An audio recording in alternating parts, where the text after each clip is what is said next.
بدگمانی سے بچو، بدگمانی سب سے بڑا جھوٹ ہے۔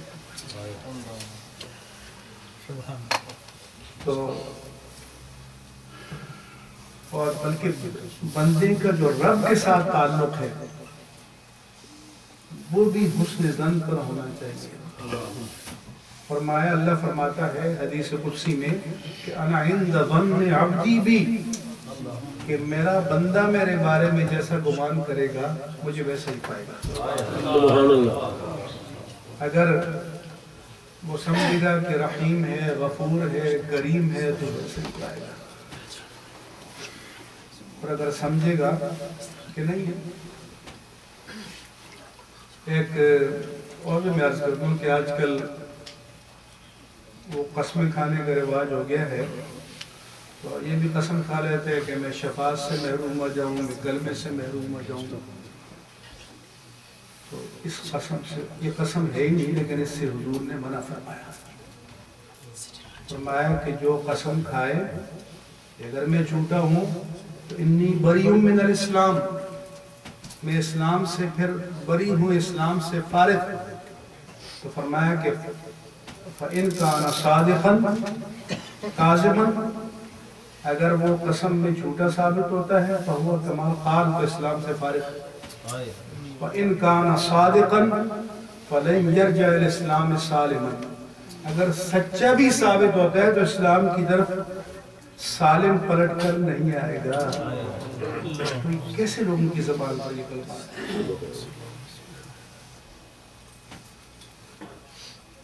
کیونکہ حضور نے منع فرمایا۔ اول تو قسموں سے ویسے ہی منع فرمایا۔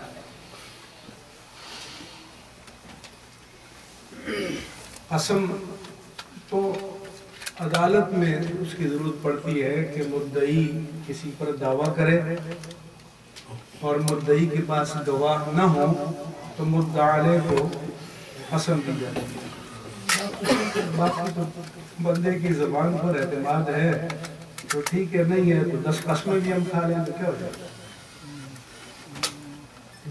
تو یہ میں عرض کر رہا تھا کہ فرمایا کہ انا عند ظن عبدی بی، جیسے میرا بندہ مجھے گمان کرے گا۔ فرمایا کہ اگر وہ مجھے خلوت میں تنہائی میں یاد کرے گا تو میں اسے مجلس میں یاد کروں گا۔ فَإِن ذَكَرَنِي فِي مَلَئٍ ذَكَرْتُهُ فِي مَلَئٍ خَيْرٍ مِّنْهُ، اگر وہ مجھے خاکی انسانوں کی مجلس میں یاد کرے گا تو میں نوری انسانوں کی، نوری فرشتوں کی مجلس میں سے یاد کروں گا۔ وَإِن أَتَانِي شِبْرًا أَتَيْتُهُ بَعًا، اگر ایک بالش میری طرف آگے بڑھے گا تو میں دونوں بازو کھول کر زیادہ آگے بڑھوں گا۔ جیسے آدمی بازو کھولتے ہیں کچھ آدمی پیدا ہوتی ہے۔ وَإِنْ أَتَانِي يَمْشِي أَتَيْتُهُ هَرْوَلَةً، اگر میرا بندہ آہستہ آہستہ چلتے ہوئے سرکتے ہوئے میرے پاس میری طرف آتا ہے تو میری رحمت دوڑ کر اس کو اپنی آغوش میں لے لے گی۔ لیکن کوئی آئے تو صحیح، اللہ کی طرف چلے تو صحیح، اس کے حبیب کی طرف قدم تو بڑھائے۔ تو ظن المؤمنین خیرا، مومنوں کے بارے میں اچھا گمان کرو تا وقتے کہ آپ کے پاس کوئی قرینہ، کوئی شاہد اس کے برعکس موجود نہ ہو۔ ان جرائم سے بچو۔ اور حسد بھی ہم کرتے ہیں، اس کے لیے تو پوری سورت نازل فرمائی۔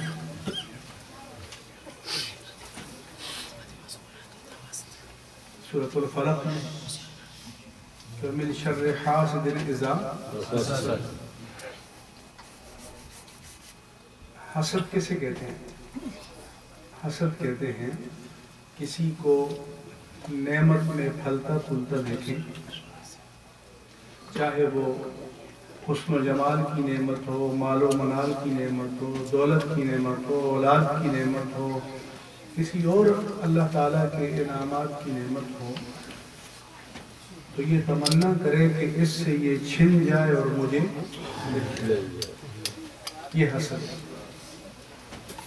اللہ فرماتا ہے کہ ام یحسدون علی ما آتاہم اللہ من فضلہ، اللہ نے اپنے فضل سے کسی کو دیا ہے تو تم اس پر جل رہے ہو، اس نے تو اپنے کرم سے دیا ہے، آپ کو کیا خشیت؟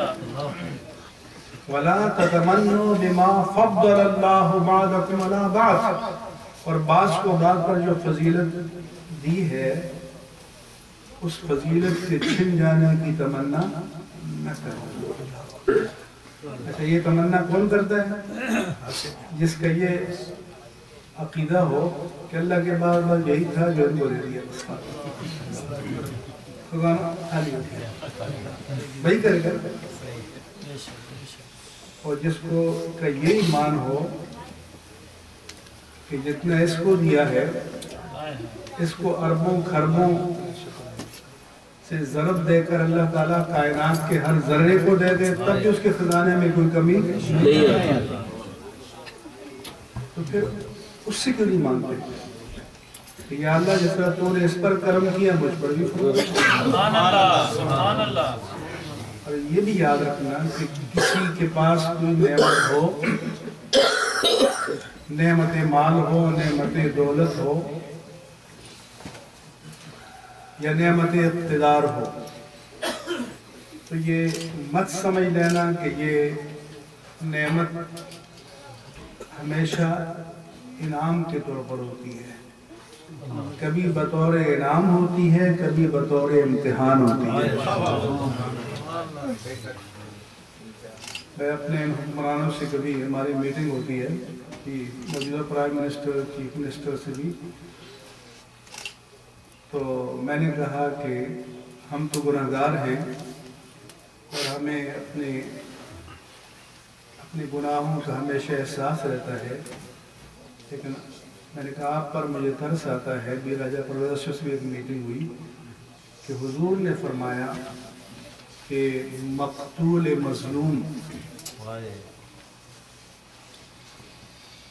جس کو ظلماً مرڈر کیا گیا، وہ قیامت کے دن جب اللہ کی بارگاہ میں اپنا استغاثہ، اپنا کیس دائر کرے گا تو قاتل سے تو قصاص مانگے گا، لیکن ساتھ یہ بھی کہے گا کہ انی قتلت علی ملک فلاں، اے اللہ مجھے فلاں کی بادشاہت میں، وزارت میں، صدارت میں ظلماً مجھے قتل کیا گیا۔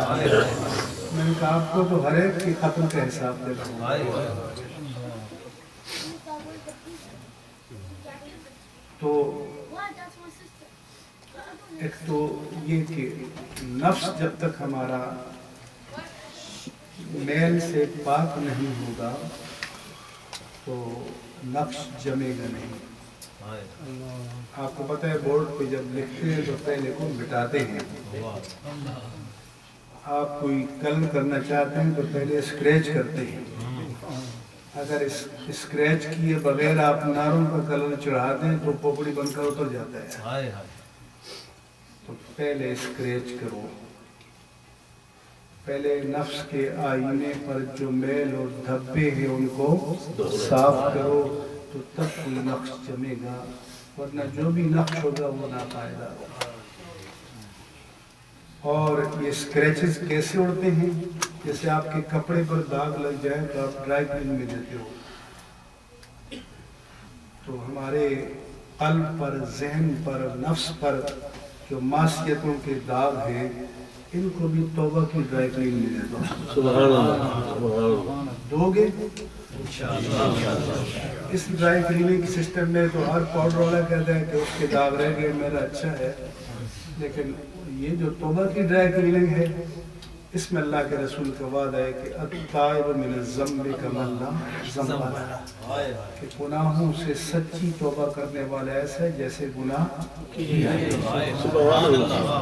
داغ تھا ہی نہیں، بلکہ اس سے بھی بڑھ کر اللہ پاک نے فرمایا کہ ان الذین یدعون من دون اللہ الہا آخر والذین لا یدعون من دون اللہ، کہ وہ لوگ جو اللہ کے ساتھ کسی کو شریک نہیں ٹھہراتے، ولا یقتلون النفس التي حرم اللہ الا بالحق، اور قتل ناحق نہیں کرتے، ولا یزنون، اور بدکاری نہیں کرتے، جو ان جرائم سے پاک ہیں وہ عباد الرحمن ہیں۔ ومن یفعل ذلک، لیکن جو ان جرائم کا ارتکاب کرتا ہے، یلقى اثاما، وہ گناہ پائے گا، یضاعف له العذاب یوم القیامہ، قیامت کے دن اس کا عذاب ملٹی پلائی ہوتا رہے گا، وَيَخْلُدْ فِيهِ مُحَانًا، اور ذلیل و رسوا ہو کر اس میں لمبے عرصے تک پڑا رہے گا، اور اگر شرک کیا ہے تو ہمیشہ پڑا رہے گا۔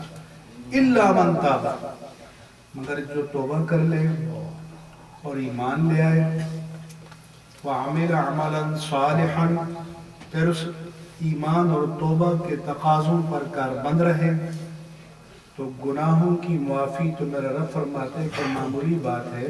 فَأُولَئِكَ يُبَدِّلُ اللَّهُ سَيِّئَاتِهِمْ حَسَنَاتٍ، ان کے گناہوں کو نیکیوں سے تبدیل فرما دے گا۔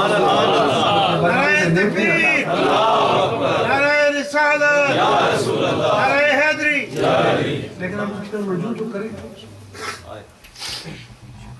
تو اب غیبت میں ہم مبتلا، حسد میں ہم مبتلا، بدگمانی میں ہم مبتلا، طعن و تشنیع میں ہم مبتلا۔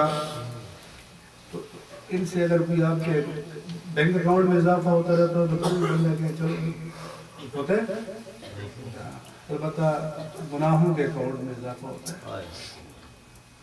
اب اس کی ایک جرم کی جو مزید تفصیلات ہیں اگر میں عرض کروں تو ٹائم نہیں ہے، لیکن میری گزارش یہ ہے کہ ہم جس آقا و مولا صلی اللہ علیہ وآلہ وسلم کی محبت کا دعویٰ کرتے ہیں، جس کی شفاعت کی امید رکھتے ہیں، کچھ اپنا چہرہ اتنا تو بنا لیں کہ ان کی حضور ہم چہرہ دکھا سکیں، ان کی تعلیمات ہمارے سامنے، صحابہ کرام کی تعلیمات اور مثالیں ہمارے سامنے، تو وہ تو عمل کے میدان میں گئے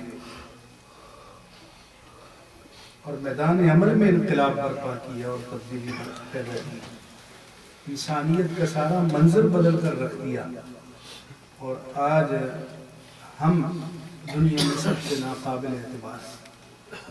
ہمارے مفتی محمد حسین نعیمی رحمہ اللہ تعالی جامعہ نعیمیہ لاہور کے محتمم میں ایک مرتبہ کراچی تشریف لائے، میری مسجد میں جمعہ پڑھایا، تو کہنے لگے کہ تقسیم سے پہلے کچھ عرصہ پہلے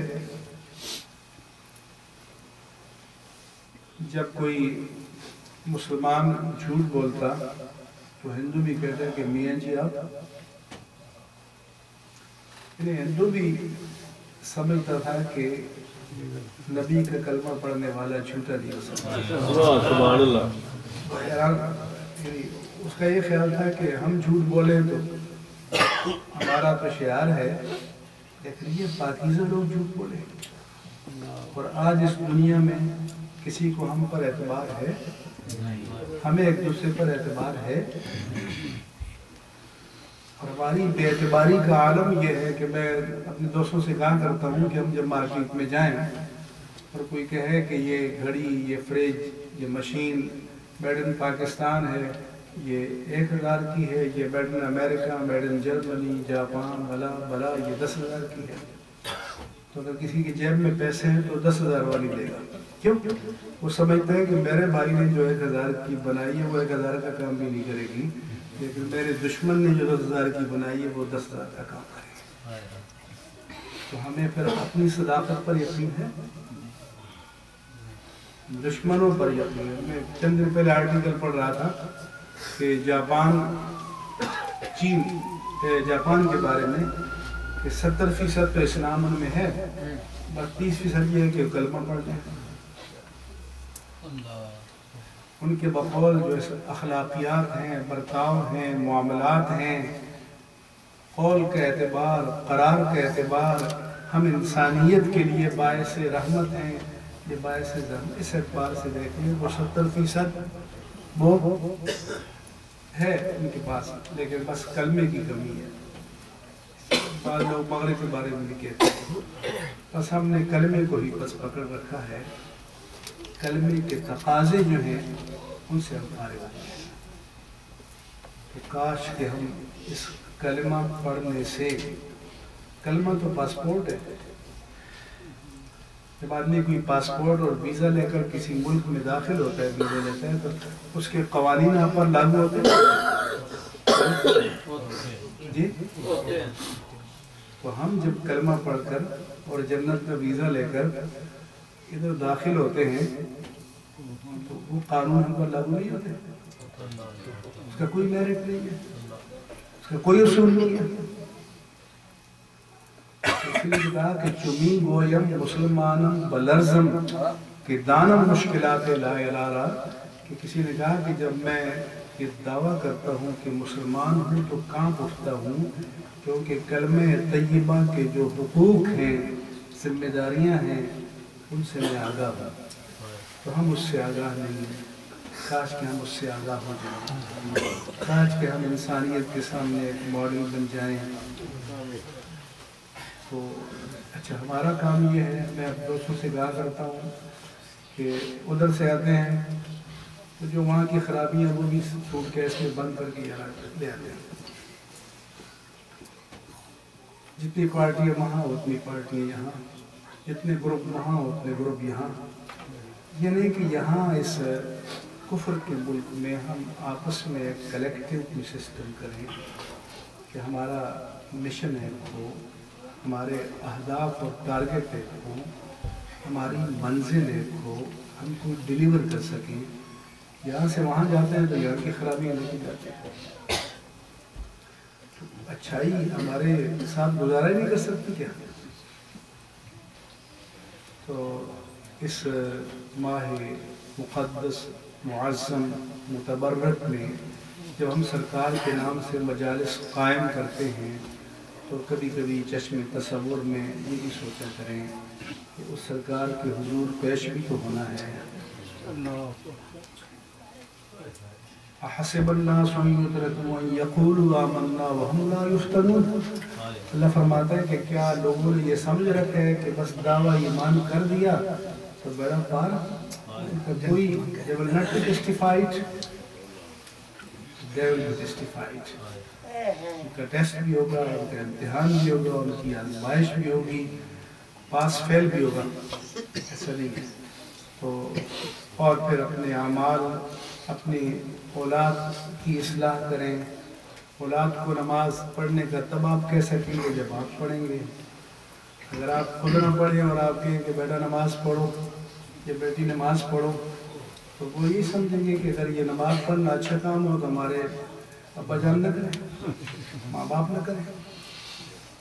اصل جو ہے وہ کہتے ہیں کہ action speak more loudly than the words, کہ جو عمل کا پیغام ہے وہ الفاظ سے زیادہ توانا ہوتا ہے، طاقتور ہوتا ہے۔